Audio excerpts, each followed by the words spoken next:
आत्मीय भाइयों और बहनों, आपको पुस्तक गुरु गीता निवेदक डॉक्टर प्रणव पांड्या, लेखक ब्रह्म वर्चस्व पिछले वीडियो के क्रम में पढ़कर सुनाते हैं। मंत्र राज है सद्गुरु का नाम। आइए सुनते हैं।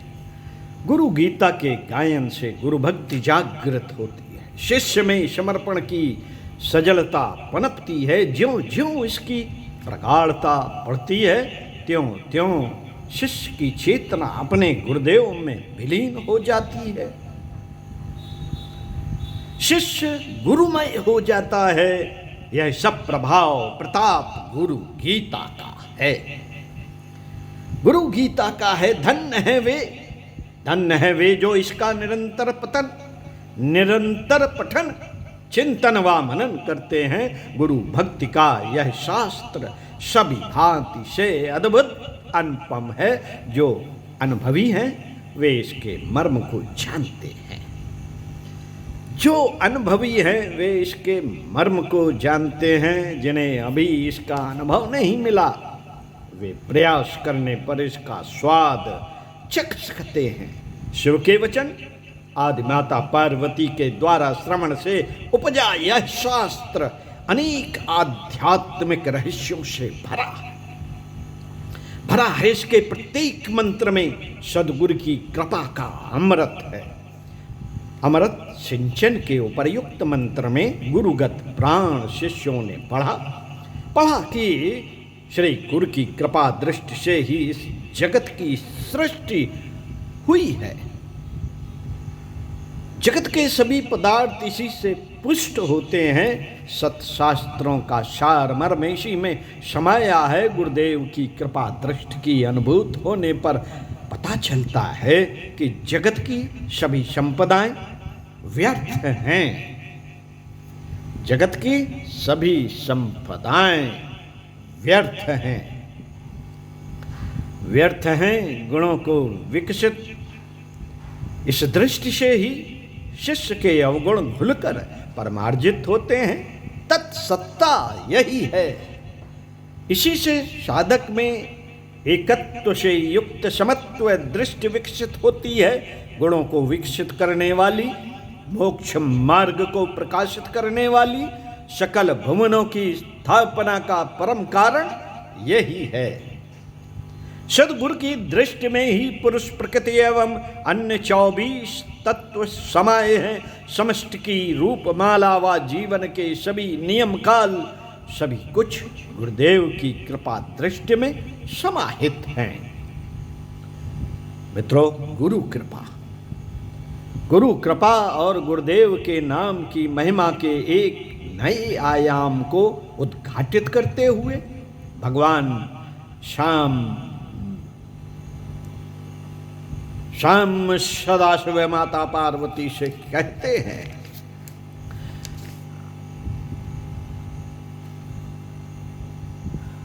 अग्निशुद्ध सम्मतात ज्वाला परिचका दिया। ज्वाला चका दिया मंत्र राज में मम मन्ये हर्निशम पातु मृत्युता। तदे जाति तन्नय जति तद्दूरे तत्समीप के तदंतरस्य सर्वस्य तद सर्वस्य बाह्यतः। अजो अहम जरोहम च अनादि निधनः स्वयं अविकार रश्चिदानंद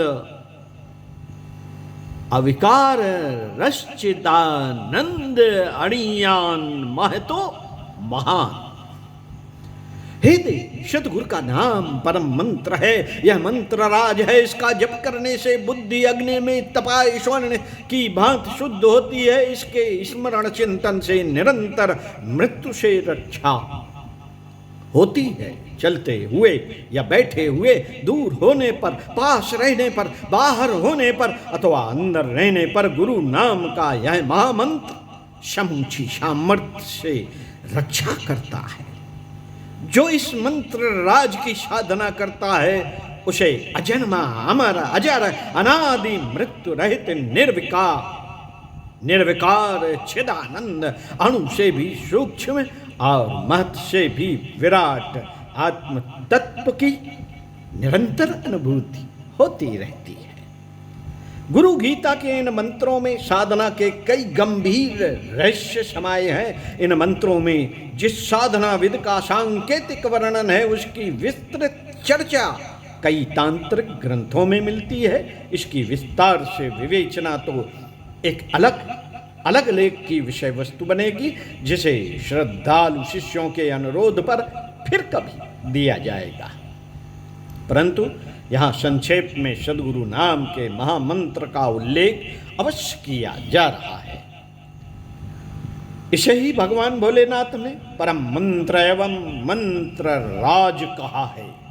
मंत्र राज कहा है। इस मंत्र का स्वरूप क्या होगा? इस प्रश्न के उत्तर में गुरु भक्त सिद्ध जन कहते हैं, ओम ऐं, गुरु का नाम, आनंदनाथाय गुरवे नमः, ओम। इस प्रकार सद्गुरु के नाम का जप करना चाहिए। इस मंत्र के स्वरूप को अपने गुरुदेव के मंगलमय नाम के उदाहरण से भी समझा जा सकता है। जैसे अपने गुरुदेव का नाम है श्री राम, तो उनके नाम का महामंत्र होगा ओम ऐं श्री आनंदनाथाय गुरवे नमः, ओम। जो गुरु भक्त हैं वे प्रतिदिन गायत्री महामंत्र के जप के साथ इस महामंत्र की एक माला का भी जप कर सकते हैं। अनुभवी साधकों का तो यह भी कहना है कि गायत्री महामंत्र के जप का दशांश गुरु नाम मंत्र का जप करने से गायत्री जप पूर्ण हो जाता है। नियमित साधना करने वाले सूक्ष्म तत्व के ज्ञाता साधकों का भी यह मानना है कि कई बार जन्म जन्मांतर के अशुभ कर्मों के कारण गायत्री का जप शीघ्र फलदायी नहीं हो पाता। विभिन्न कामनाओं की पूर्ति के लिए किए गए अनुष्ठान सफल नहीं होते हैं। इसका कारण केवल इतना ही है कि विगत जन्मों के अशुभ संस्कार, दुर्लभ प्रारब्ध इसमें बाधा उत्पन्न कर रहे हैं। इसी वजह से गायत्री महामंत्र के कई अनुष्ठान कर लेने के बावजूद भी पुत्र प्राप्ति की, धन प्राप्ति की कामनाएं अधूरी रहती हैं। कई बार तो साधक के मन की आस्था घटने लगती है, उसे अविश्वास घेर लेता है। अंतःकरण में अंकुरित होने वाले संदेह को भ्रम कहते हैं। भ्रम कहने लगते हैं। अंतःकरण में अंकुरित होने वाले संदेह एवं भ्रम कहने लगते हैं कि कहीं गायत्री साधना के ही प्रभाव में कुछ कमी तो नहीं। ऐसी स्थिति में सद्गुरु का तपोबल ही संबल होता है। जो काम अपने प्रयास पुरुषार्थ से असंभव होता है वह गुरु कृपा से संभव होता है। गुरु कृपा ही असंभव को संभव बनाने वाली प्रक्रिया है, पर इसका विधिवत आवाहन करना पड़ता है। इसे अपने अंतःकरण में धारण करना पड़ता है। यदि ऐसा किया जा सके तो दुष्कर और दुरूह प्रारब्ध को भी मोड़ मरोड़ कर अपने अनुकूल बनाया जा सकता है। सभी तरह की विघ्न बाधाओं को धूल धूसरित और धाराशाही किया जा सकता है। राह के सभी रोड़े फिर कभी आड़े नहीं आते। असफलता सफलता में परिवर्तित होती है। खोया आत्मबल फिर से वापस मिलता है। बस इसके लिए करना इतना ही है कि संध्या वंदन के बाद गायत्री जप करने से पहले एक माला गुरु नाम के महामंत्र का जप करें। जप करें एक माला, ओम ऐं श्री राम आनंदनाथाय गुरवे नमः ओम। फिर इसके बाद गायत्री जप करें और बाद में गायत्री जप का दशांश गुरु नाम मंत्र का जप करें। उदाहरण के लिए यदि 30 माला गायत्री जपी गई है तो 3 माला गुरु नाम मंत्र का जप करें।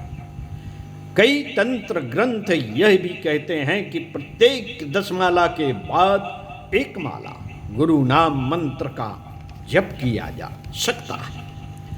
जप किया जा सकता है। कई साधकों ने इस विधि को भी परम कल्याणकारी अनुभव किया है।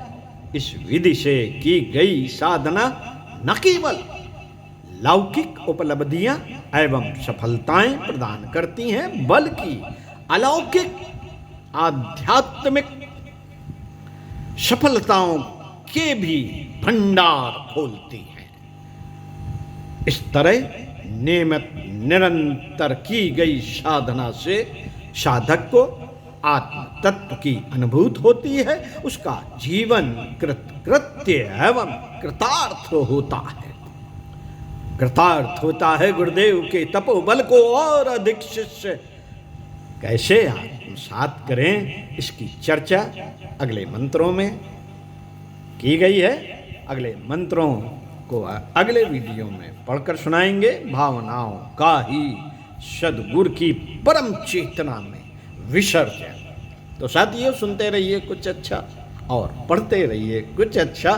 चिंतन मनन आपका स्वाध्याय सत्संग के क्रम को हम बनाए रखेंगे, लेकिन जो पढ़ा और सुना गया है उस पर चिंतन मनन आपकी अंतर चेतना में एक नवीन शक्ति का संचार कर देगा। ओम शांति।